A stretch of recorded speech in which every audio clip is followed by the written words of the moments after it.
Their landlord's key didn't fit. Amina tried it twice, her youngest tugging her sleeve, rain sliding down the hallway window, and when the door finally gave way under her shoulder, it wasn't her apartment she stumbled into. It was his.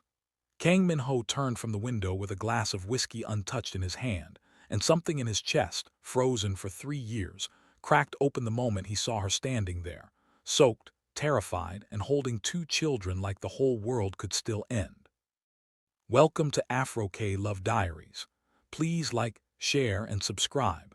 Amina Bello had been in Seoul for exactly 4 months, and every single one of those months had tested her in ways she never expected.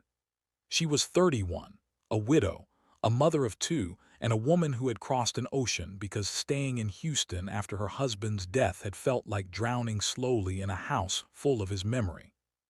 Her sister had married a Korean man years ago and settled in Seoul, and when she offered Amina a fresh start, a small teaching job at an international school, Amina packed 2 suitcases, her son Malik, her daughter Zuri, and whatever courage she had left.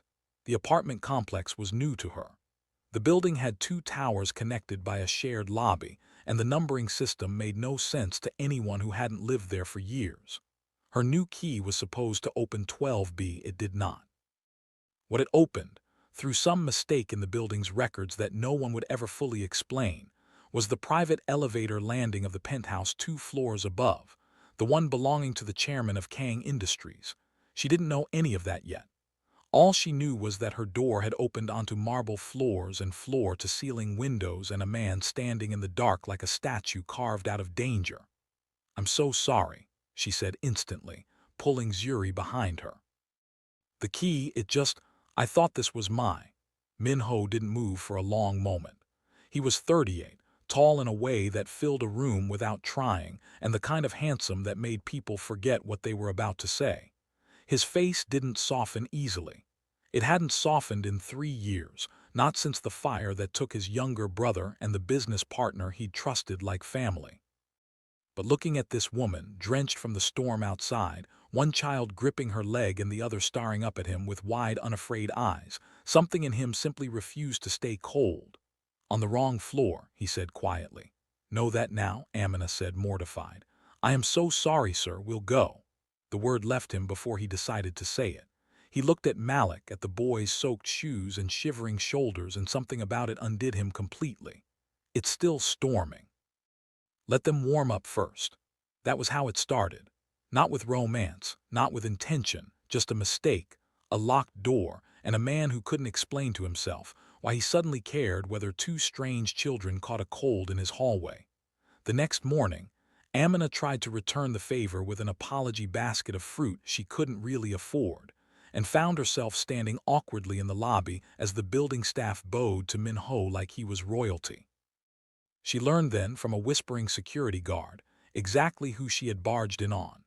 Kang Min-ho, chairman of one of the largest conglomerates in the country, a man feared in boardrooms and respected in government offices, a man the tabloids called cold, unreachable, untouchable. She wanted to disappear into the floor. A few days later, fate, or something that felt suspiciously like Min-ho's driver being told to happen to be near the school pickup line, put them in the same place again. Zuri had dropped her favorite stuffed rabbit in a puddle, and it was Min-ho, stepping out of his black car in a suit that cost more than Amina's monthly rent, who crouched down and picked it up without a flicker of hesitation. "You," Amina said, stunned. "Me," he answered, and for the first time there was the faintest curve at the edge of his mouth. Over the following weeks, small moments accumulated the way small moments always do before either person is ready to call it anything. He noticed she walked home from the bus stop in the rain and quietly arranged for a car to pass that route every evening at the same time, never announcing it was his doing. She noticed that beneath the ice the world saw, he asked careful, genuine questions about her children, about her losses, about the life she'd left in America, and actually waited for the answers. If you're enjoying the story so far, take a second to like this video and drop a comment telling me where you're watching from tonight. Min-ho's world did not make room for softness easily. His mother, a formidable woman who ran half the family's board seats through sheer will, noticed the change in her son before he admitted it to himself. "You've been smiling," she told him over dinner one evening, watching him check his phone for what she suspected was the fourth time. "You never smile." "Don't know what you mean," he said, and put the phone away, though his eyes betrayed him. It was at a company gala, weeks later, that jealousy first showed its teeth. Amina had been invited as a guest of her sister's husband, a mid-level executive at Kang Industries, and she wore a deep red dress that made her feel, for one night, like herself again instead of a woman running on survival. A junior director named Jae-hoon spotted her across the room and made his approach with the confidence of a man who had never been told no. "New," he said, sliding closer than necessary. Beautiful and new, dangerous combination. Amina laughed politely and tried to step back, but Jae-hoon's hand found her waist just as Min-ho crossed the room in 4 long strides. He said nothing threatening. He didn't have to. He simply placed himself between them, his voice low and even. "She's with me." Jae-hoon's face went through disbelief, panic, and swift retreat in under 3 seconds. The chairman rarely attended these events long enough to notice anyone, let alone claim them. Amina stared up at Min-ho, her heart hammering for reasons that had nothing to do with fear. "You didn't have to do that," she whispered. "I know," he said, and didn't let go of her hand. That night on the terrace above the city lights, the truth neither of them had said out loud finally found its way into the open air between them. He told her about the fire, about his brother, about the guilt that had calcified into distance because loving people, he had learned, meant eventually losing them. She told him about her husband's slow illness, about the nights she'd held his hand and promised him their children would be all right even when she wasn't sure she believed it herself. "I wasn't looking for this," Min-ho admitted, his voice rough. "I built my whole life so nothing could touch me again." "Now?" Amina asked softly. "Now I can't stop thinking about a woman who broke into my apartment by accident and somehow broke into everything else on purpose."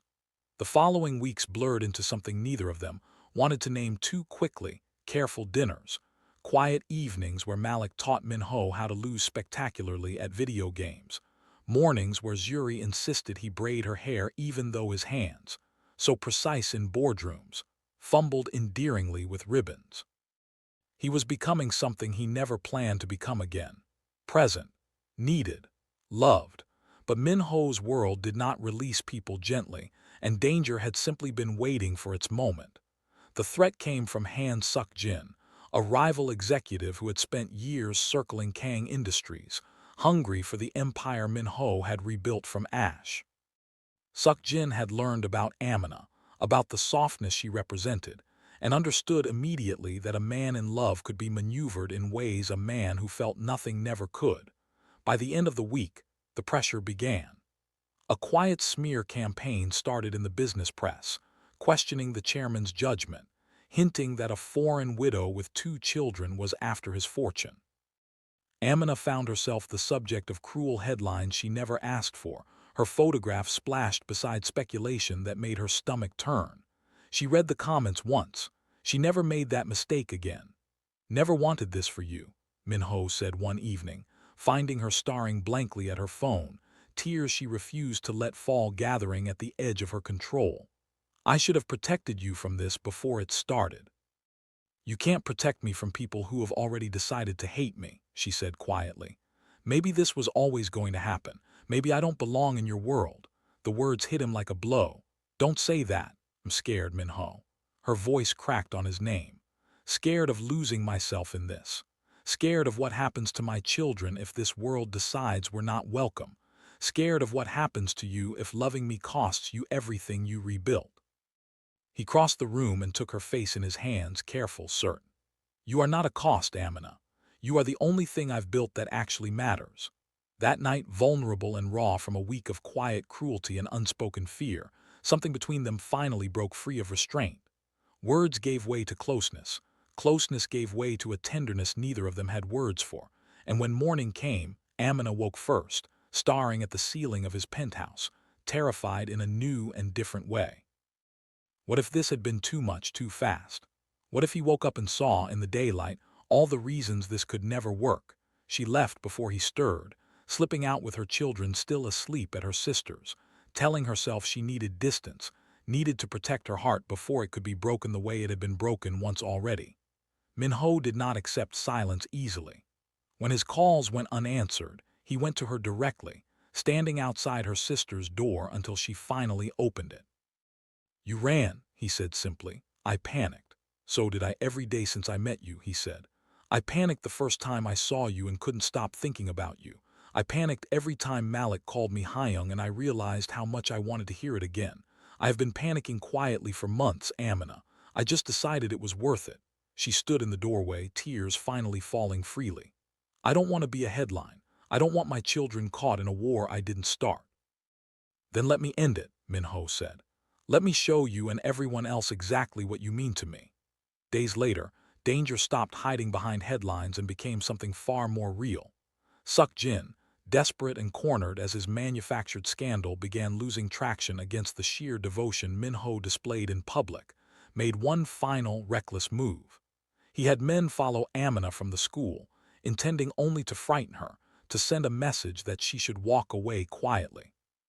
But Malik was with her, and when the men closed in near the parking structure, fear turned instantly to fury in Min-ho's chest the moment security alerted him.